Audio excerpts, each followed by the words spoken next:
So good afternoon, everyone. Welcome to Ream Library. I'm Tom Landy. I'm the director of the McFarland Center for Religion, Ethics, and Culture. I want to thank you all for joining us today. I also want to thank Professor Benny Liu, the class of 1956 professor, for his work arranging the talk today. The McFarland Center sponsors and supports programs that foster dialogue on the complex relationships among religion, ethics, and culture. Our guest speaker, Joerg Rieger, is likewise committed to this work. In today's talk, What Does Jesus Have to Do with Wall Street?, he taps into 2 decades of work to address the relation between theology and public life, the struggles for justice and liberation, and the misuse of power in religion, politics, and economics. Joerg Rieger is the Cal Turner Chancellor's Chair in Wesleyan Studies and Distinguished Professor of Theology at the Divinity School and the Graduate Program in Religion at Vanderbilt University. Previously, he was the Wendland Cook Endowed Professor in Constructive Theology at Perkins School of Theology, Southern Methodist University. His main interest has been in developments and movements that bring about change in the positive contributions of religion and theology. His constructive work in theology draws on a wide range of historical and contemporary traditions with a concern for manifestations of the divine and the pressures of everyday life. Professor Rieger is the author of more than 20 books and 130 academic articles. His recent books include Unified, We Are a Force, How Faith and Labor Can Overcome America's Inequalities, which he wrote with Rosemaria Henkel Rieger in 2016.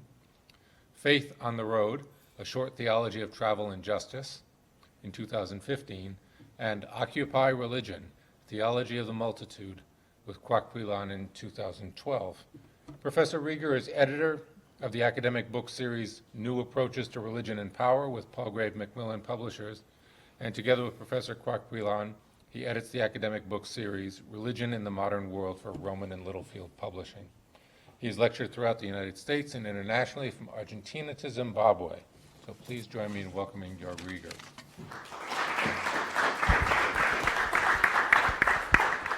Well, thank you so much for this welcome. When I was contacted by my colleague Benny Liu about speaking here at Holy Cross, I didn't have to think twice because I greatly appreciate his work.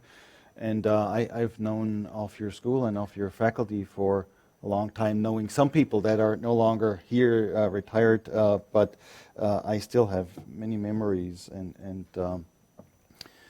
very positive and favorable impressions. Now, the topic that I'll be talking today is usually a topic that raises some eyebrows, so I probably have to be really nice and behave myself so that I will continue to have this pleasant and wonderful relationship with you all. But it's also geared to raise some questions, and so please, as I keep talking, think of some questions, think of some challenges, and let's see if we can get a discussion going in about 40 minutes when I'll be through with this presentation. So the title, as you have just heard, is What Does Jesus Have to Do with Wall Street? And you might also reverse the title and say, What does Wall Street have to do with Jesus? A first answer to this question would be probably very little. Why? Well, because there's a common assumption that there's a division of labor between religion and economics. It would go something like this. Economics is a discipline that has its feet on the ground, has to do with matters of real life, has to do with numbers, has to do with reality. Religion, on the other hand, is something that has to do with another world, with great ideas, perhaps with metaphysics floating up in the air, and so the two disciplines would never meet. In this case, Jesus would have very little to do with Wall Street, and Wall Street would have to do very little with Jesus. Now, in this presentation, I want to push things a little and introduce a different way of looking at this relationship. If you look at books that were written on Jesus and economics, there's one little book that was published, a popular book that was published about 20 years ago with the title Jesus, CEO. It's a book that still sells because it does something that people like. It compares Jesus' favorably with the image of a CEO, basically giving advice to CEOs from the ministry of Jesus. What's so striking to me about this is that it shows how our images of Jesus and of religion in many ways have oftentimes been shaped by the dominant images of our times. In the ancient days, of course, you see this on some of the slides. Jesus and God were envisioned according to kings and rulers, princes, the powers that be. Today, it may be more natural to envision Jesus like a business person, or at least shaking hands with a business person and a CEO. So this is my first point that I want to make tonight in this lecture, namely that economics, Wall Street, capitalism, the powers that be, shape our images of God, our images of Jesus. Religion is not something that happens apart from real life, and so there's this connection.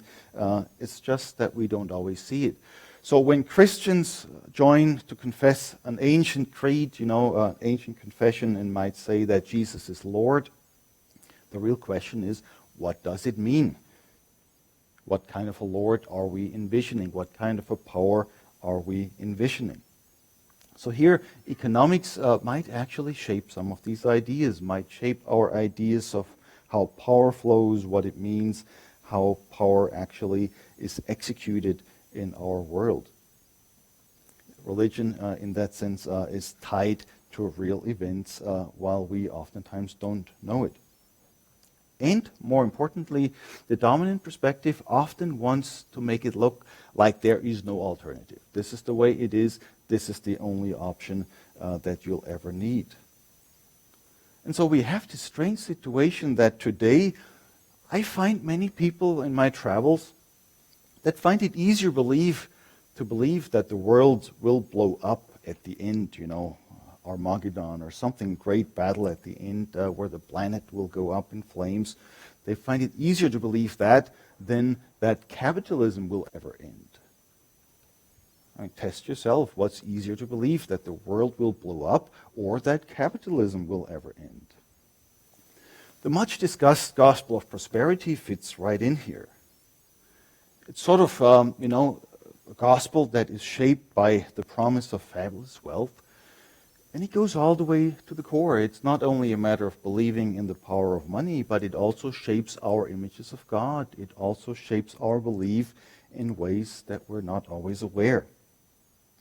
The mainline churches, by the way, are not always all that different. When we think of God as mainline Christians, very oftentimes we look up to the skies. We look up, the gaze goes up. And of course, up there is not only the sky. Up there are the corner offices and the skyscrapers. Up there are the tall steeples of the churches. And so very oftentimes when we look for God, we assume that God is there with the powers that be. God looks like those who hold power in our own society. Of course, in the United States, this is something to be proud of. As an American, we have this principle of the separation of church and state because we've learned from Europe that there's all kinds of problems when church and state move too closely and interfere with each other. The problem that I'm talking about is the sort of thing that we don't have. While we have a separation of church and state, we really don't have a separation of church and economics. And so while people sometimes might get suspicious if the state wants to shape our religious images and our beliefs, people don't oftentimes notice that economics is something that shapes us all the way to the core, not even thinking about the need for perhaps a separation, a wall that separates Wall Street and religion, as it were. The question for us, I'm a theologian, who's not just talking about religion, but wants to know what does it all mean and is it actually authentic. The question here is, do these popular images of Jesus as a ruler, as a king, or as a CEO actually capture who Jesus was? Is this part of the reality? And if that's so, are these images helpful to the majority of the population. What do they do? What difference do they make? So if this is part of the question that Wall Street shapes us more deeply as people of faith than we oftentimes realize, my question now is the next one. What difference can religion make in this context? Is there something that we can do about this? Adding a few interesting ideas to a formation that's so deep may not be sufficient. This is the frustration of many preachers. They preach from their pulpits or they speak to the faithful. The priests give their homilies. But we're shaped by other things. So adding a few ideas may not be enough to counter what's happening here. The good thing is that religion can be envisioned in a different way from the one I just described. Religion doesn't have to be just about interesting ideas and lofty ideals. Religion can also have its feet on the ground, can be something that provides an alternative in a way that sometimes surprises economists, but that also therefore makes for interesting conversations between the two worlds. Now today, I'm mainly talking about Christianity, but we could also include the other two Abrahamic traditions, which are, as you know, Judaism and Islam, all sort of working from similar roots and from some common heritages and some common traditions. But what I want to talk about is how in these Christian, Jewish, and Islamic traditions, there is a tradition of religion that goes beyond just a couple of ideas that can be shaped whichever way. There's some root here that might be helpfully explored. Let's see. So here are a couple of ideas of religion that actually has its feet on the ground. Remember this distinction between economics as the feet on the ground discipline and religion as lofty ideas. It's just one way to look at these things. I want to talk about religion as a discipline that also has its feet on the ground in real life struggles, in real life issues. In Christianity, this is my first example here, there's an old tradition where you probably remember it, John the Baptist, the predecessor of Jesus, preaches the good news, baptizes people. Yet at some point he becomes too dangerous for the system, and so John gets put in prison, probably a tough situation, struggles, suffering related to it. And from prison, John sends his disciples to Jesus with a famous question, namely, are you the one who is to come, or are we to wait for somebody else? This is in the Gospel of Matthew, if you want to look it up in chapter 11. Now here's John struggling in prison, asking Jesus, are you the one who's supposed to come, or should we wait for somebody else? And Jesus' response is really interesting, because you would think that if religion is just lofty ideas and dreams, Jesus' response would be something like this. Of course I'm the one who's supposed to come. Just believe. Don't lose faith. I'll bring the kingdom of God down the road. It will happen, or perhaps something will happen after you die. At least some response, that says, just believe, keep up the faith. Don't despair, don't doubt. But that's not Jesus' response. Jesus' response you have here. This is Matthew 11, verses 4 and 5. This is what Jesus says in response to John the Baptist's question. Go and tell John what you hear and see. So here's evidence, right? This is not just belief. Here's some great ideas that will come in due time. Jesus' response, go and tell John what you hear and see. The blind receive their sight, the lame walk, the lepers are cleansed, the deaf hear, the dead are raised, and the poor have good news brought to them. This is all evidence. This is stuff that's happening here on the ground. That's religion. Go and tell John what you hear and see. Now, if this sounds like a healthcare plan, it's not my fault. Jesus said it. This is in the Bible. The Bible tells us so. Go and tell John what you hear and see. And if you read this, it sounds like things are getting progressively more difficult. blind receiving their sight. Well, we can imagine that miracle, lame walking, the lepers being cleansed, the dead being raised. That's more difficult yet. But maybe this last one is the most difficult of all, right? The poor have good news brought to them. What is good news to the poor? Well, I mean, it's a fairly simple answer here. The only good news to the poor that I can imagine is you will no longer be poor. Yet if you think about our belief in miracles, it's fairly easy to believe that Jesus can walk on water. It's still easy to believe that that Jesus can heal some sick people. But can we really believe that Jesus brings good news to the poor so that the poor will no longer be poor, right? I mean, you see the challenge here. And this is all evidence-based. This is not just what's your dream. Something's changing here and now, and Jesus thinks that's the evidence that would convince John the Baptist. Now, how do you get to that? In recent research, New Testament scholars have argued that Jesus wasn't just a great and radical preacher, but that Jesus really was an organizer. And this is what made him dangerous in the Roman Empire. At the time of Jesus, there were other radical preachers. There was actually somebody by the same name, Jesus, the son of Hananiah, who was a radical preacher, just like Jesus. The Romans captured him once, they beat him up, and they sent him out again. Jesus, the son of Joseph, the Christian Jesus, the one Christians believe is both fully human and fully divine.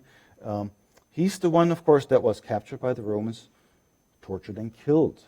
What's the difference? Well, one was a radical preacher, the other one was a radical preacher and an organizer. That's what made him dangerous to the Romans and the establishment religion. So here you find something in these ancient traditions that's actually quite powerful. That's actually a lot more than just some fancy ideas or some beautiful thoughts, some metaphysics. This is another way of life that's built on organizing and providing an alternative. So religion here does not have to be relegated to the world of ideas and wishful thinking. In fact, some religion is so closely tied to an alternative way of life and to an alternative economics that the dominant powers get worried and they push back. Now, religion as an alternative way of life, as I'm starting to describe it here, always gets some sort of a pushback.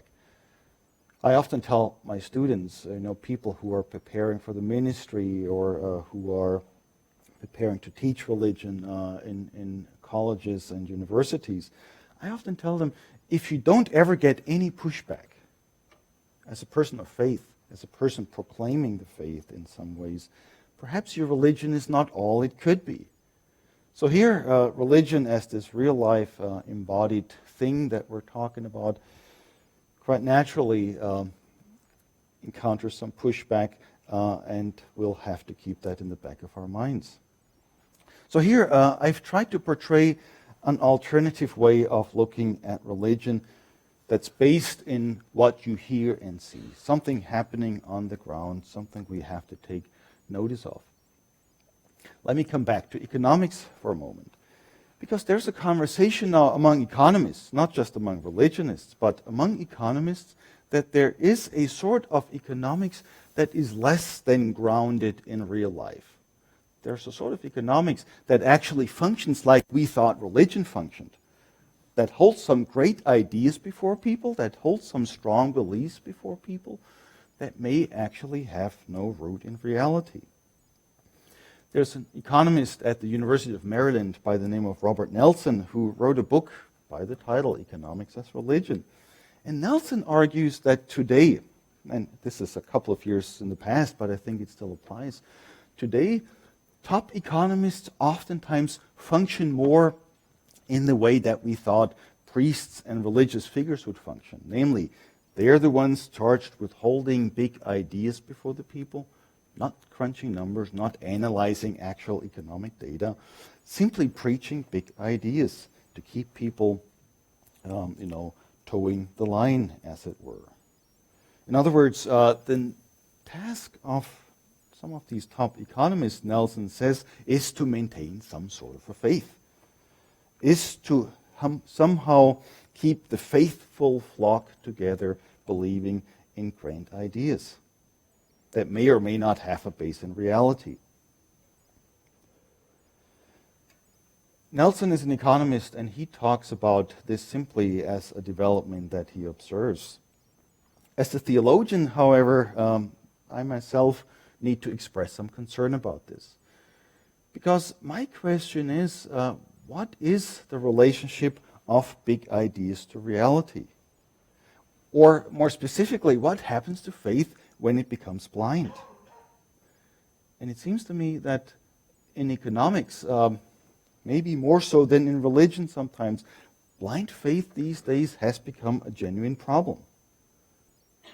Of course, not all economics is blind faith, as not all religion is blind faith, but I see a connection. There's sort of a blind faith economics and a blind faith religion that are promising us stuff that is never going to happen. That are actually promising us stuff that is certainly never going to happen.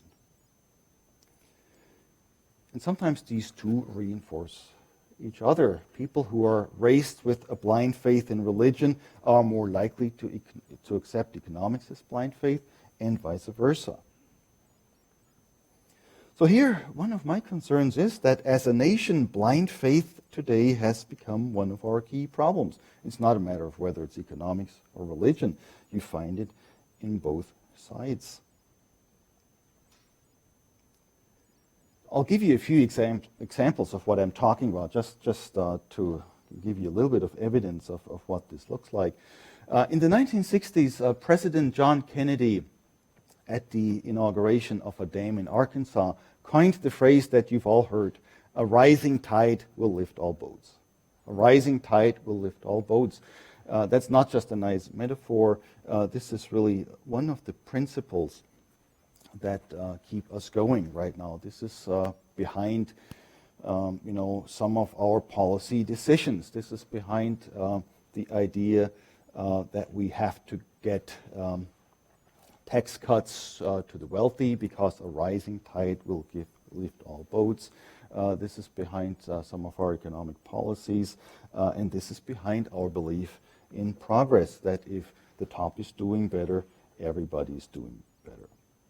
Now, the reality, of course, is a different one. The gap between the rich and the poor is now greater than ever in the United States. Here's a little quiz. If you had to decide which 1% was more powerful, how would you decide? The 1% in the Roman Empire or the 1% in the contemporary United States? Which group had more access to wealth and power? Now, a lot of people might feel, well, in the Roman Empire, you have these tremendous inequalities between the emperor and the peasants and the people who were conquered, who were the subject of the empire. The reality is, if you look at the numbers, in the Roman Empire, around the year 150, the Common Era, the top 1% controlled 16% of all wealth. Anybody know how much wealth the top 1% controls in the United States today? It's about 40%, and we're sort of moving towards 42%. So in the United States today, the top 1% of the population control about 40% of all wealth. In the Roman Empire, top 1% controlled 16% of all wealth. So the idea that a rising tide will lift all boats, is this wishful thinking, or is it actually happening? Question mark, right? Will a rising tide lift all boats? Well, might help to be in a boat if the tide rises, but what about people who are not in boats? So this is just one question that I'm sure many of you have already thought about. Another example for sort of great doctrines that are, communicated to us from the world of economics these days. Here's one. The economy always goes in cycles. Now, this is something that's actually observable. You can say, yes, the economy does go in cycles. We have recessions, and after recessions, the economy recovers, right? This is not something that most people would dispute, and there's good evidence for that. However, if you look at what's happening, you can also say that the economy is not going in cycles for a lot of people. So with the so-called Great Recession starting in 2007, 2008, the economy went down, came back up again. At some point, the Dow Jones is now over 20,000, which is as high as it ever was. Except that this is not the reality of a lot of citizens. A lot of people who lost their jobs back to that Great Recession now perhaps have jobs again, but the jobs that came back are not the same jobs. They're not paying the same, they're not giving the same benefits, they're not ultimately doing for people what they're hoping it would do. So here again, you have this idea that a rising tide will lift all boats. Yet, is this simply a belief without evidence? What we've seen in recent times is that, let me see if I can actually get to this slide here.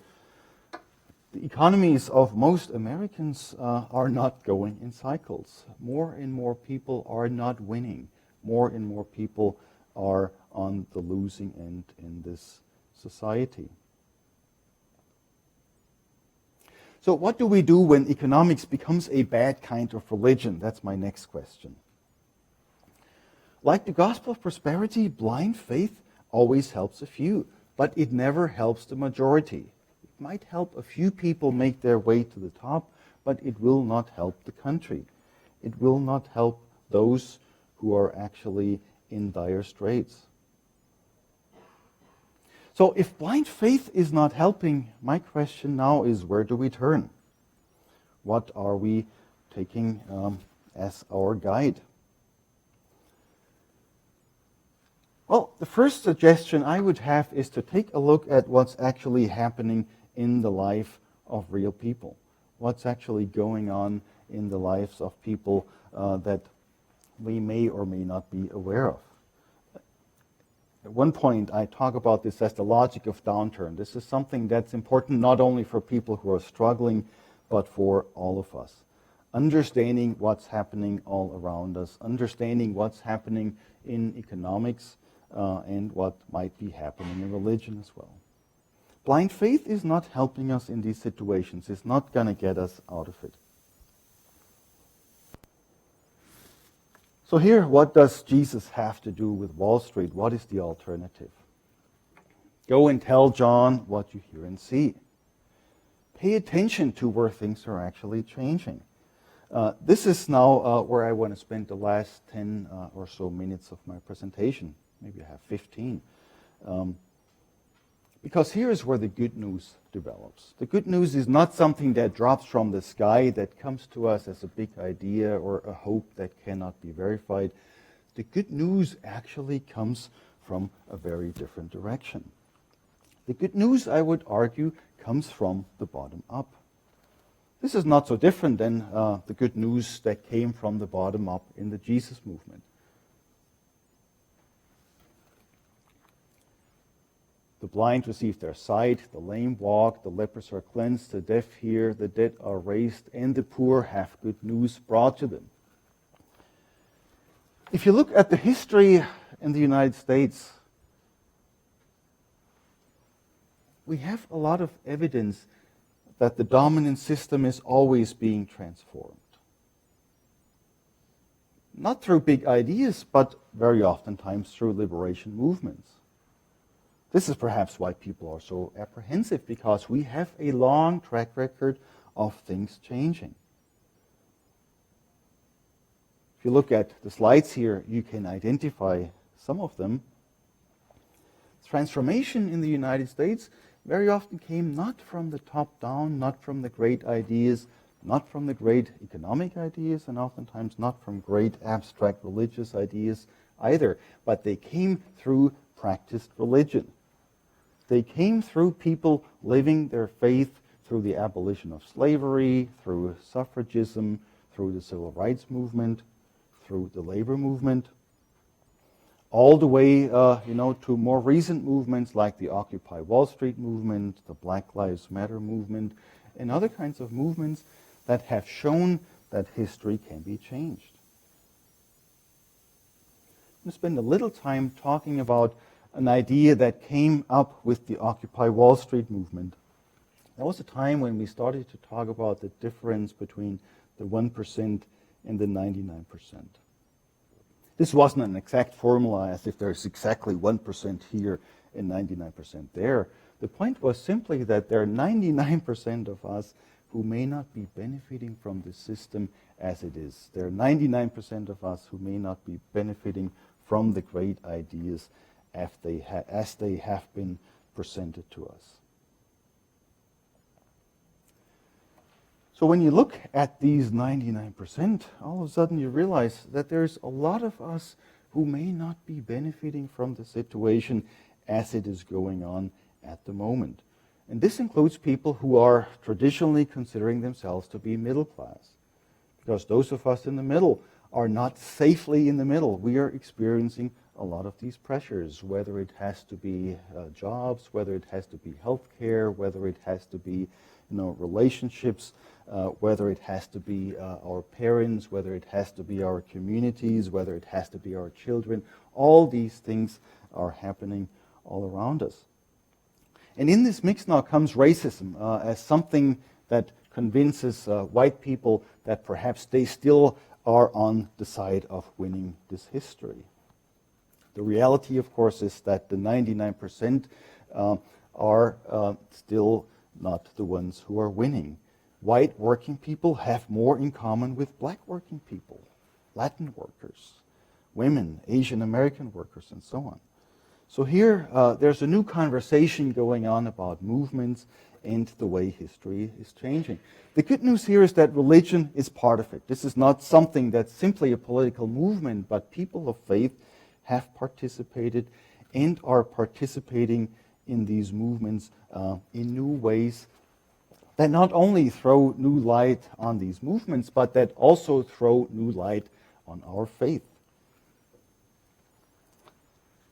Here is where we're moving back to what religion has to do with all of that.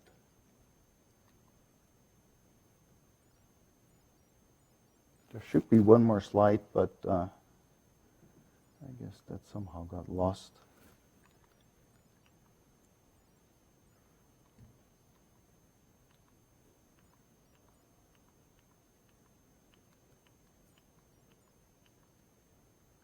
Well, I'll just do it without the slide. I want to talk at the conclusion of this presentation about two figures of our faith, one of them being Moses and the other one Jesus.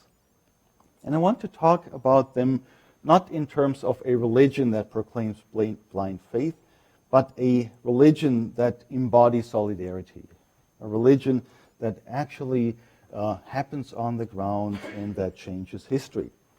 Now think back to what you know about Moses. This is a story, by the way, that ties together Christians, Jews, and Muslims, because we all have this figure in our sacred writings. Moses was raised at the Pharaoh's court as an Egyptian prince. And so you'd assume Moses is somehow a one-percenter who is not interested in changing the world.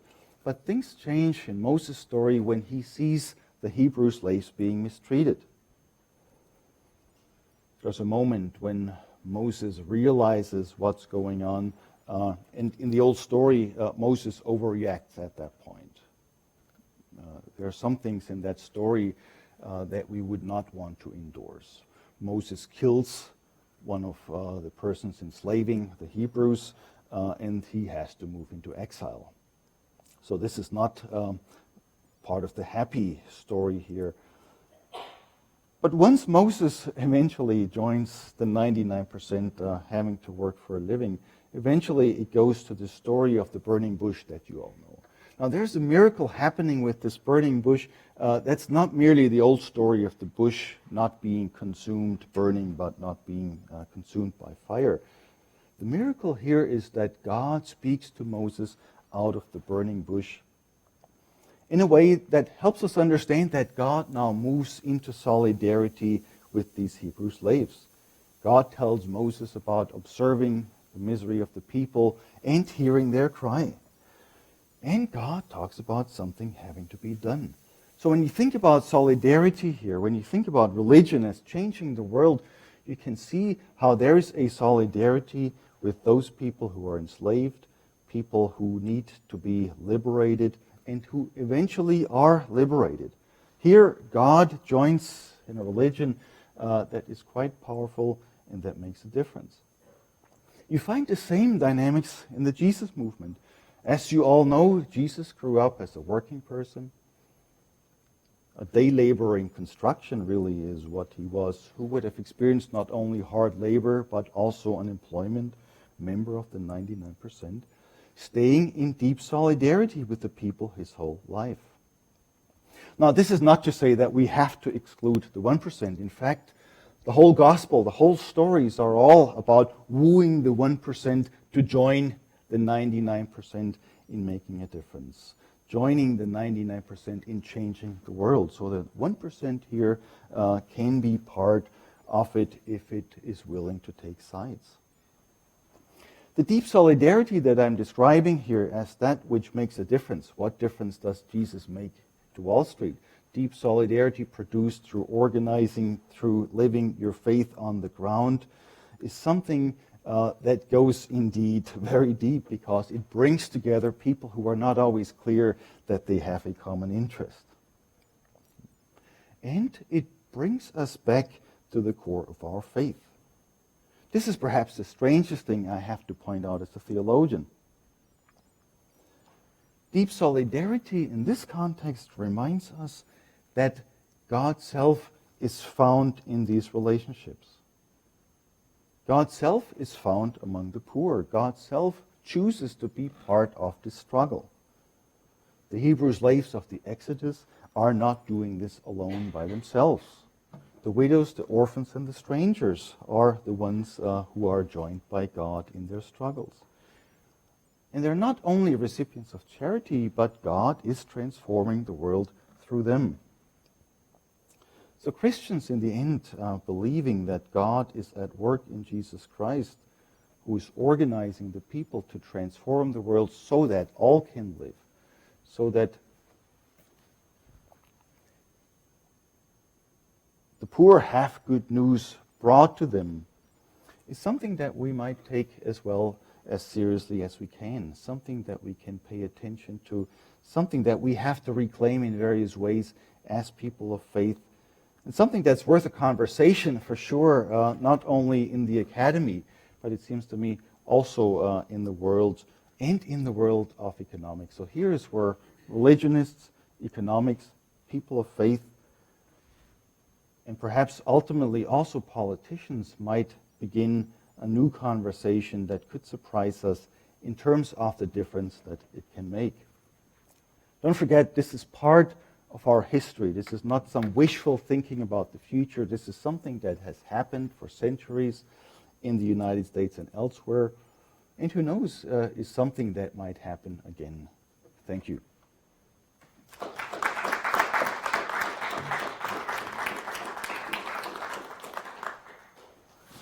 So this is now some time for conversation, it seems to me, and this is perhaps not an easy setting for a conversation because I'm here and you're there. But if you have any questions or comments, please feel free. This is the time to raise them. Yes, that's a very good question. So the question is about how gender plays in all of this. So what we're seeing with a lot of these images, Jesus as envisioned as the CEO, of course, that's a construct that doesn't really quite capture who Jesus was. And so a lot of these images have to do with what we're calling patriarchy as well, because the dominant power is not only the power of money and wealth, it's also upheld through racism, it's also upheld through gender. And so in that regard, it's not surprising that a lot of CEOs are males, and it's not surprising that a lot of our images of God are images of males. So what do we do about that? Simply wishing that it were different is not enough. My suggestion would be, paying attention to what's actually happening in lived religion. What roles did women play? Or perhaps take it back to Jesus. What roles did women play in the Jesus movement? There are some Roman Catholic feminist theologians who have helped us rethink the role of Mary in all of this. Is there something here where women have more of an impact in lived religion? Feminist theologians have talked about how Jesus, while he was a male person, I think that's sort of the historical evidence, is also deconstructing traditional male images by being in community with women, by deconstructing sort of this idea of males always being on top, deconstructing the idea of power always operating from the top down. If you look at the Gospels, for instance, in the beginning of the Gospel of Luke, there is Mary's song of praise. And if you've ever thought of Mary as just a very quiet, meek, and gentle person, read Mary's song of praise, where she talks about God lifting up the lowly servant. While at the same time, and this is Mary's words, not mine, also pushing the powerful from their thrones, filling the hungry with good things, sending the rich away empty. This is words by Mary in the Gospel of Luke, chapter 1. So once you plug that back into our images of God, into our images of Jesus, you realize that there's also a challenge here to our gender stereotypes, to the way that we relate to each other. And the good news is, again, this is not just ideas. This is something that was embodied in an alternative ethos of the Jesus movement. Throughout the centuries of the church, there are examples of women actually playing important roles in the church, making a difference, changing the world. Here you have Susan B. Anthony, Sojourner Truth, important women that have helped us change history, being people inspired by God. So, yes, the gender question is actually very important here as well. So thanks for asking that question. Please. Thanks. That's a really good question. So what is the role of the Bible here? The truth is that the Bible has oftentimes been used to support certain injustices and to support certain decisions. Slavery at one point in our history has been endorsed by the Bible. That's not to say that the Bible actually endorses slavery, even though that's sort of an interesting question where we're going back and forth.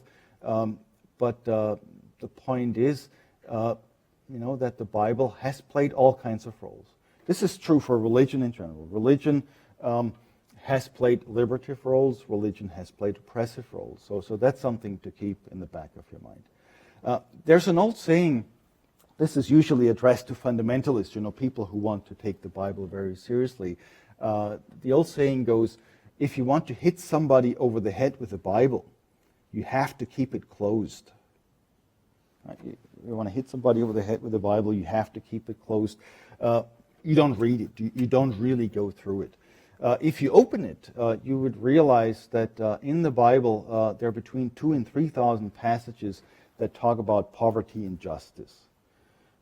There's a so-called Poverty and Justice Bible, some of you may know about it, that has all the passages marked in orange or in marker that talk about poverty and justice. And there's almost no page in the Bible where there is not a mention of poverty and justice.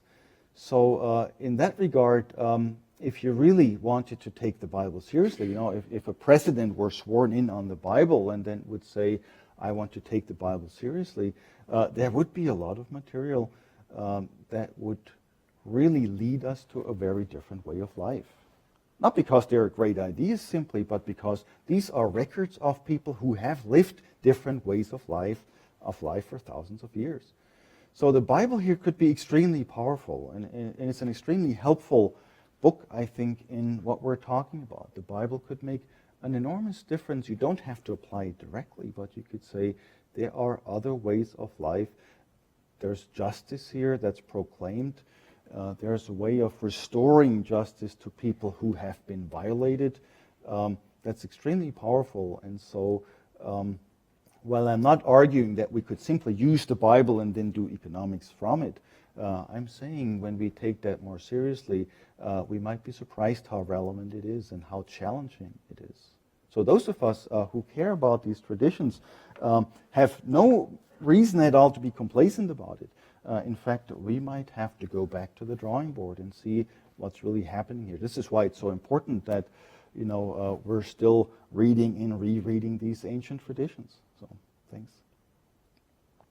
I mean, I think what we've seen in recent histories, social media have been very helpful, have been really good tools in organizing.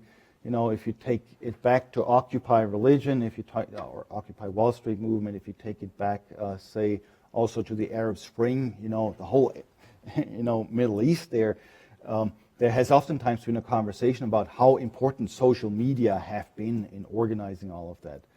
But at the same time, what I also hear from people who are analyzing what's going on, none of that replaces relationships. So social media are a tool. There are other kinds of tools.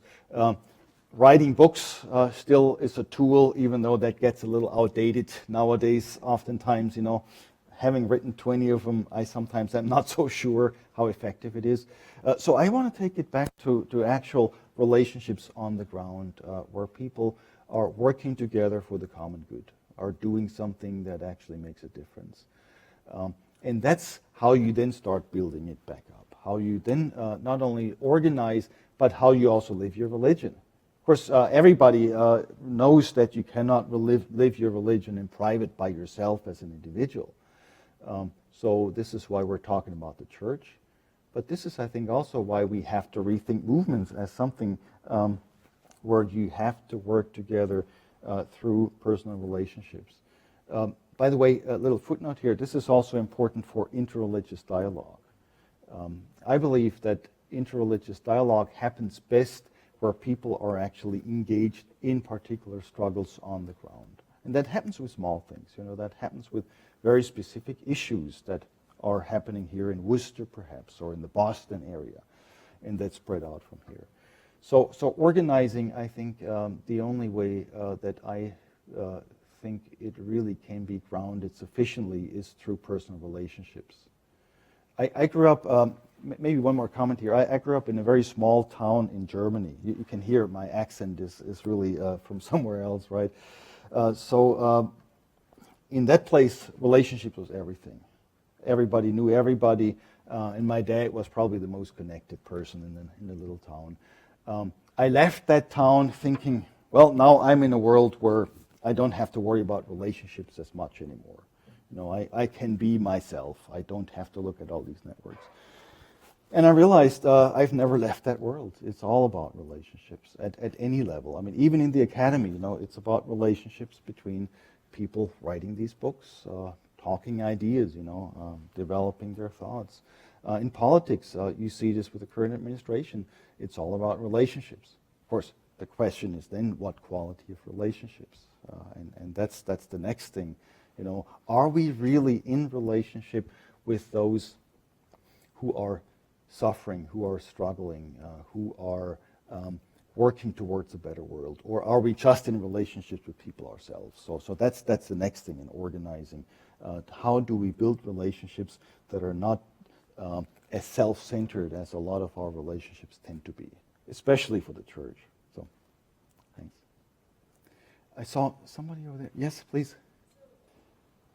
So if you take this all the way back, in early Christian theology, Augustine, probably a name that most of you have heard, right?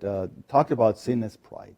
I mean, we're here at a good, strong Catholic school where we've all learned that sin is pride, right? And what is pride? Well, it's playing God, right? People putting themselves in a position of control over others.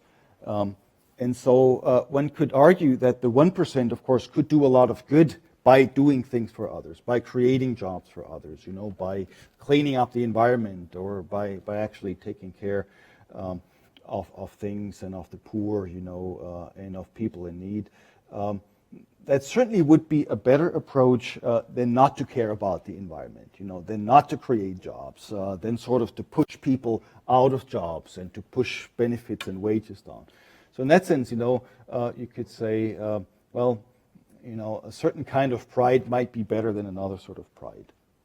However, I would say maybe there's a better alternative.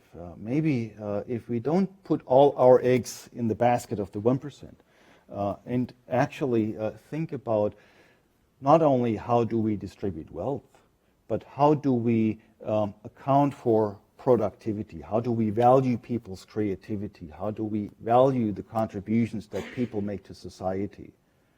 And that includes now not just the leaders and the people on the podiums, but this includes now everybody, every member of society. How do we look at that? If we looked at it this way, I think pride would not be so much of a problem. I mean, pride ultimately, this is something that theologians realized for a while. Pride is the sin of the powerful. It's the sin of the 1%, if you want. The sin of men too, thinking of themselves higher than they really are. But there's another sort of sin that feminist theologians have pointed out for a long time, and that is, for people who have been beaten down, people who have not gotten a lot of respect, not to think of themselves highly enough. So for some people, sin might actually be not to take themselves seriously, not to actually do the things that they can do, based on their God-given powers, on their God-given abilities. So here you could say, while there's one way of looking at the world from the top down, we're now developing a way of looking at the world from the bottom up.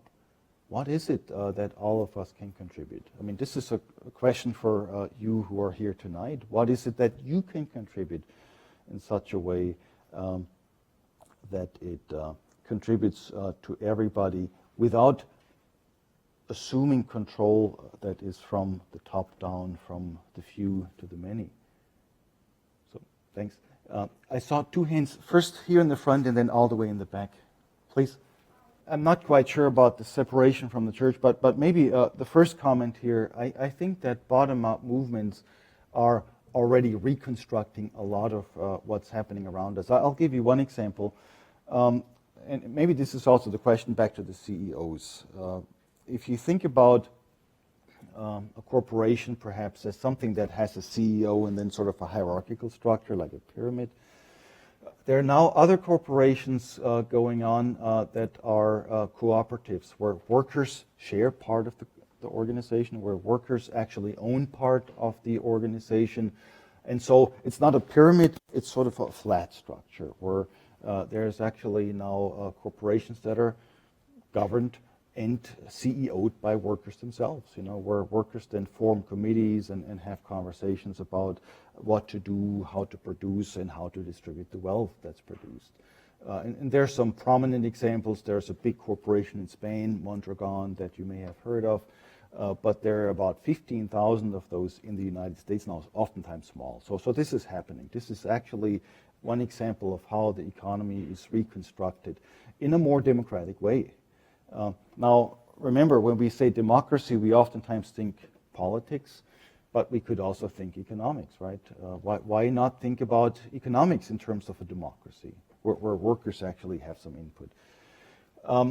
How that now functions in terms of that separation with religion, I think the big danger that I was pointing out is that dominant power, this power of pride, that we talked about a minute ago, not only wants to control the world, it also controls religion. And so the separation that I'm suggesting is one where we do not have economics run religion all the way through, where we do not preach or teach or research simply in order to please the 1%. That's what I'm talking about.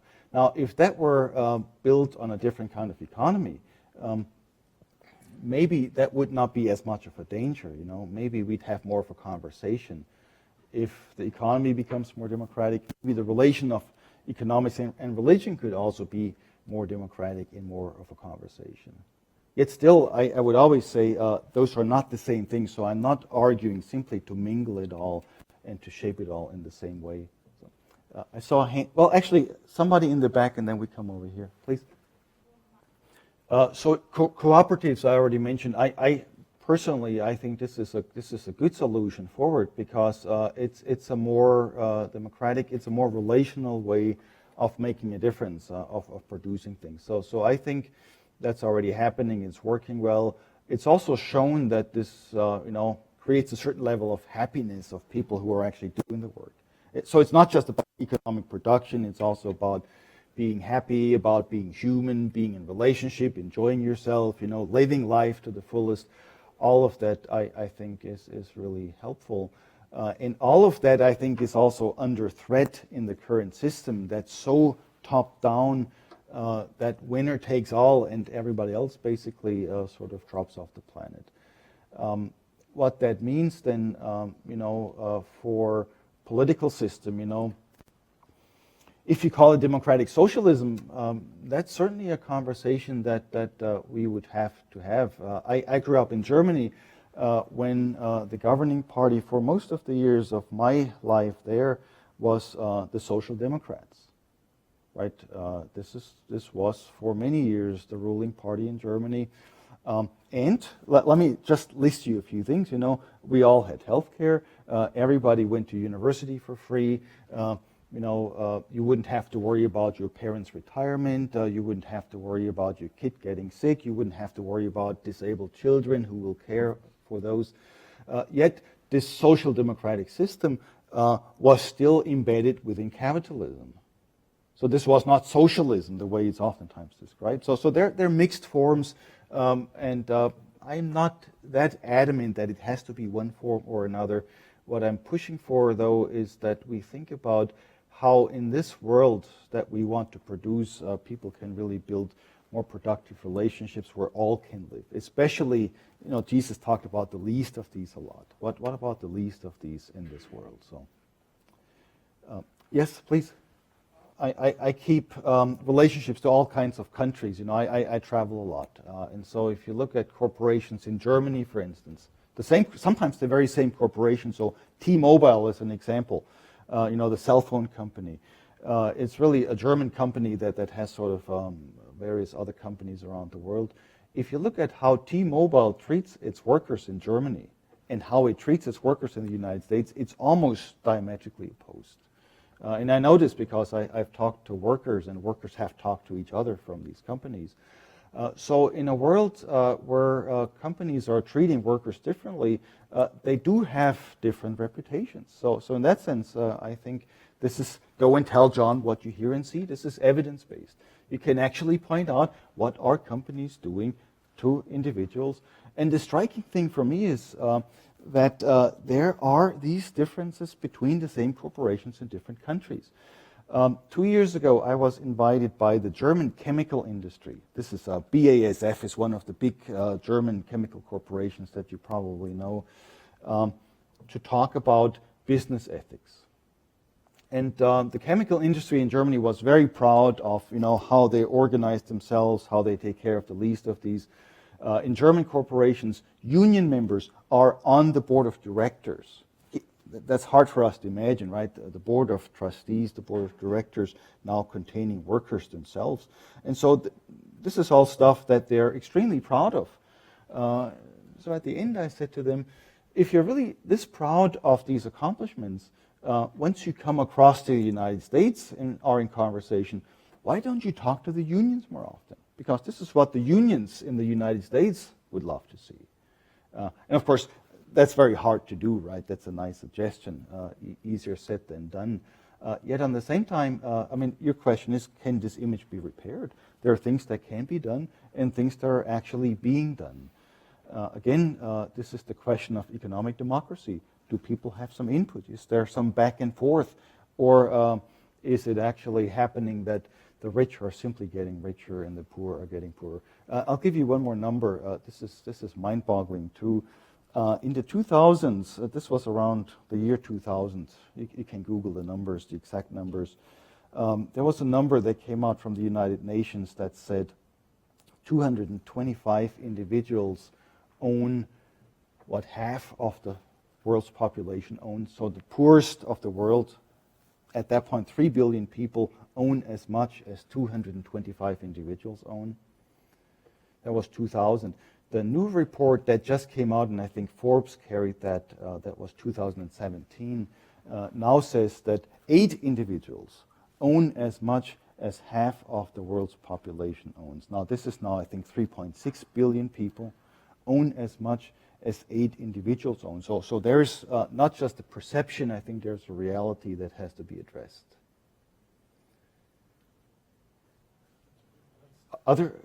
Just want to make sure, I really appreciate those questions, and feel free to push back a little bit more. I mean, this is the sort of thing that makes my life more interesting as well, because these are not easy questions, and we should not treat them as simply great ideas where, I now endorse this idea and you endorse that idea. We'll have to keep looking at the evidence here to some degree. The recent book, I think this is the one that I had in one of the slides, Unified We're a Force, How Faith and Labor Can Overcome America's Inequalities, was co-authored with my wife, who is community labor organizer. And if you look at the evidence, and this is not just another set of ideology, but this is simply saying, look at who has made a difference in this country historically, and who might help us to make a difference today. So if you appreciate weekends of work, if you appreciate 8-hour workdays, if you appreciate pension plans, well, that's a thing of the past now too. But if you appreciate women's protections at work, if you appreciate a lot of things that we now take for granted, who do you have to thank? Well, these are all things that we have because the unions have fought for that. About 100 years ago, a lot of these things were brought into law because unions have fought for that. And this is the important thing I want to leave you with. This wasn't just the unions by themselves. This was actually the unions working together with a lot of the mainline churches. So I'm a United Methodist. There was a large push in United Methodism to support the unions along these lines. Now I know that some of you are studying the Roman Catholic social teachings, and you know that there is a strong support in the Roman Catholic social teachings from several of the popes as well, also along these lines. So what we're talking about here is history having been changed in ways that we don't quite remember how that happened and why that happened, but that might behoove us very well to reclaim now. This is the sort of thing that excites me about that. That what I'm talking about here is not just a set of ideas where I'm very excited about some radical stuff, but this is how history has been changed. And quite frankly, I don't see any other way how it can be changed again unless we keep working together and build these organizations and relationships from the grassroots up. So thank you very much.